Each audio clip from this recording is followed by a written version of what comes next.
Hej og velkommen til den her video om, hvordan vi kan bekæmpe pilurt.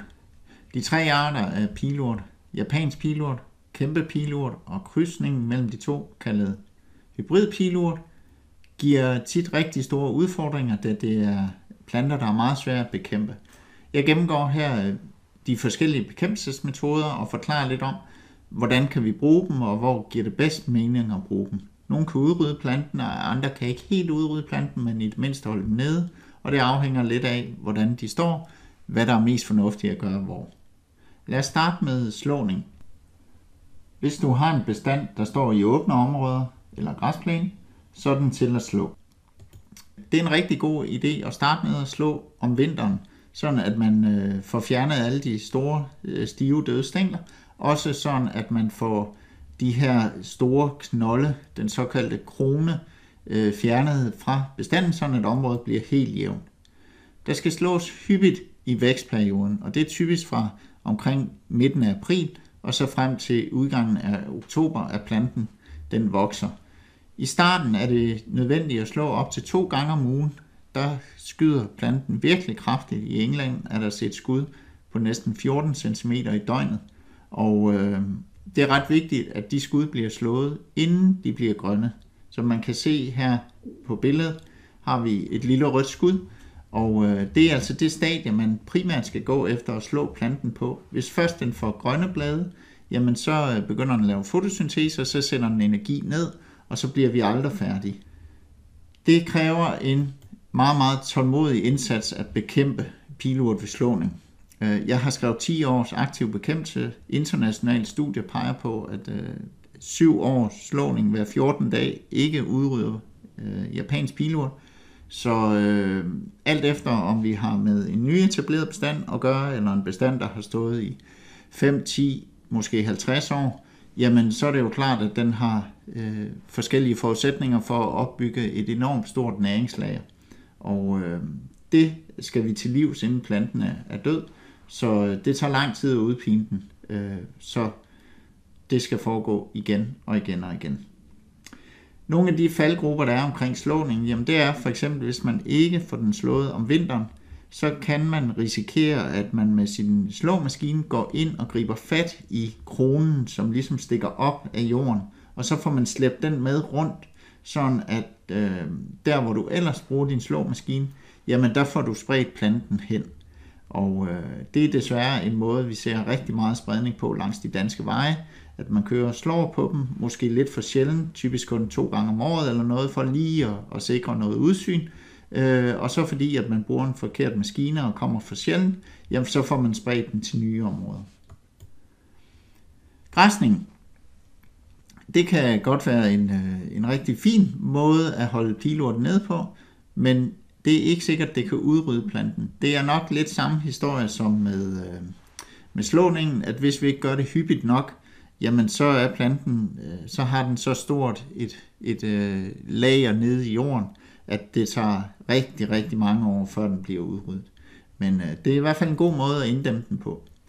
Vi skal være opmærksom på, at det kun er det nye skud, der bliver spist, og derfor kan vi risikere, at der er behov for, at vi supplerer med slåning. Det gælder også, hvis der vælter et træ eller lignende ned i bestanden, så der er ikke adgang for dyrene. Rigtig mange dyr, for eksempel får, bryder sig ikke om at gå ind i tætte bestande, så de kan godt lide at gå ned til de nye skud. Så det kan være nødvendigt at supplere med slåning i visse områder. Før græsning startes, så er det en rigtig god idé at fjerne de gamle døde stængler af pilurt og klargøre området ved at for eksempel at knuse den med en slaglægklipper eller lignende, gerne i vintertilstand, så der ikke sker spredning. Ellers kan vi risikere, at stænglerne simpelthen skærer hul i buen på dyrene, fordi de knækker af og bliver ret skarpe. Ved græsning er der ikke rigtig nogen faldgrupper. Hvis man sørger for at have et rigtig godt tilsyn med dyrene og sikre sig, at de spiser planten, jamen så burde man faktisk kunne holde selv genstridige bestanden af pilurt nede. Oprykningen af pilurt er en meget fin metode, især ved nyetablerede planter og efter år med slåning. Det kan også være, hvis en græsning er ophørt, så man har fået udpint planten, så kan man tage de sidste skud, simpelthen ved at trække dem op. Det er effektivt og det svækker planten rigtig, rigtig meget. Har man mod på det, kan man faktisk godt tage selv lidt større bestande og trække op, men det kræver, at man er over dem dag efter dag. Og det er uden tvivl en metode, hvor man skal være meget tålmodig, fordi den tager lang tid. Det er lidt mere effektivt end slåning og græsning, men stadigvæk så er der et kæmpestort lager af næring nede i rødden, der går i 3 meters dybde, og det tager lang tid at udpine det, når man kun får en lille rodstump med hver eneste gang, man trækker planten op.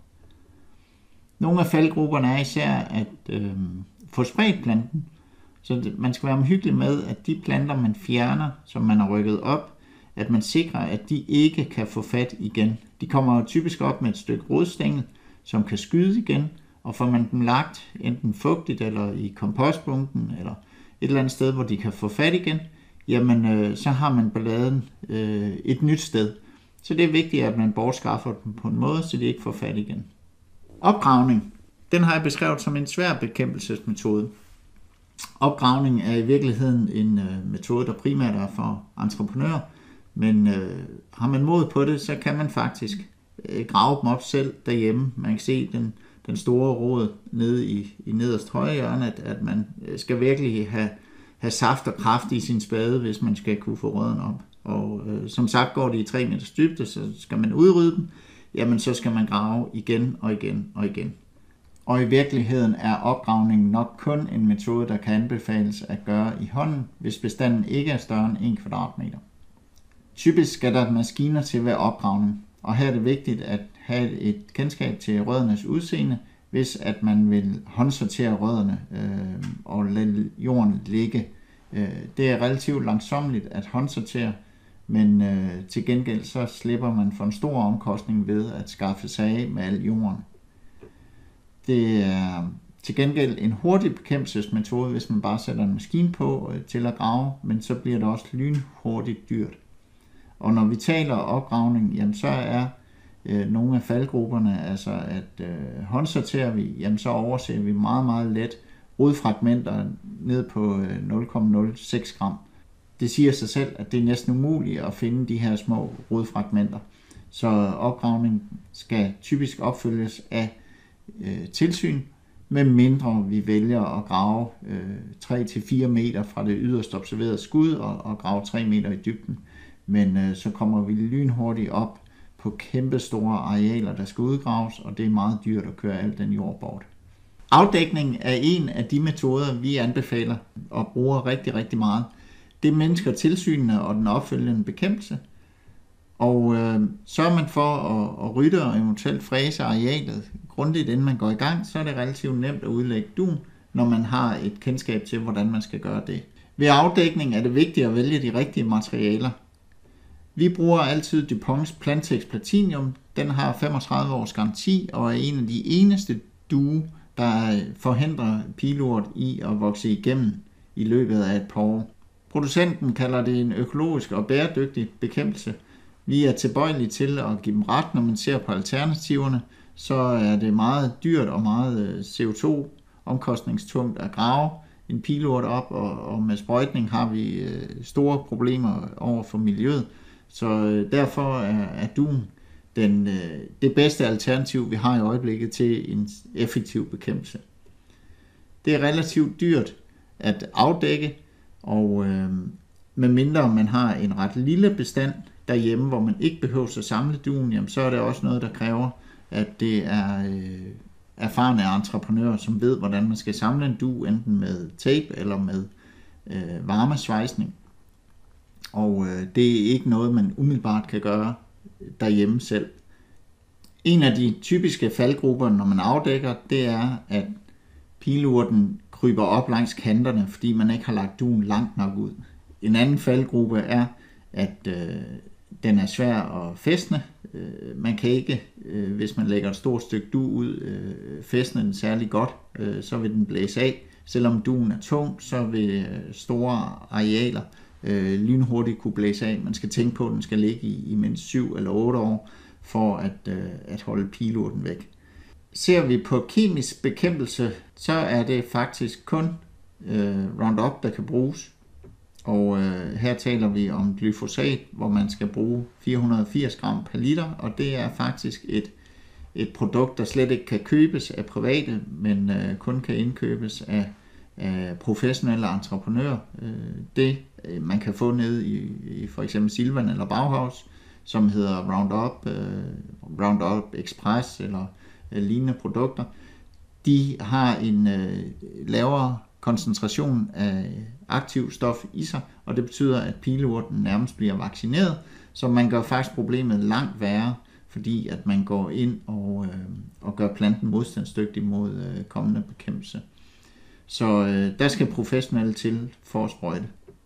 Når der sprøjtes, skal det ske 3 gange årligt, typisk i starten af sæsonen, midt på sæsonen og i slutningen af sæsonen. Den mest effektive sprøjtning sker i slutningen af sæsonen, hvor planten begynder at trække alle stoffer ned til rødderne, og her vil den så trække giftstoffet med. Så det er en god idé at starte med at sprøjte i september. En af de typiske faldgrupper ved kemisk bekæmpelse er, at man ikke kan se, hvor man er nået til, og det kan være svært at få alle planter med, når bestanden er stor. Så medmindre man putter noget farvestof i, jamen, så skal man over det flere gange for at få alle planter med. Og her til sidst kan vi lige se på en biologisk bekæmpelse.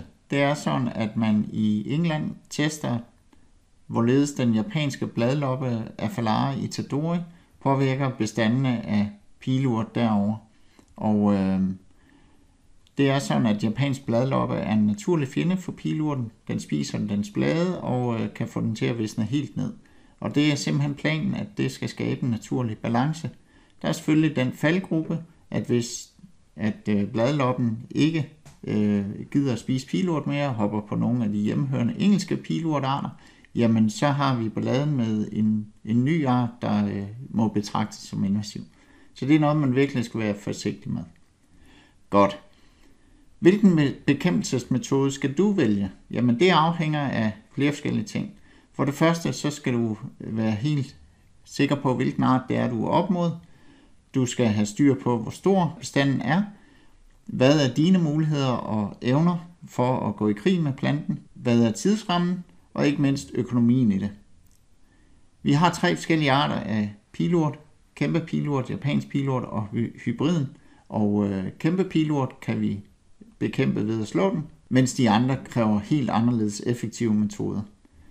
Bestandens størrelse er også vigtig. Du kan godt grave en lille bestand op selv på 1 kvadratmeter, mens er den endnu større end det, jamen så skal du nok have hjælp udefra og maskiner indover.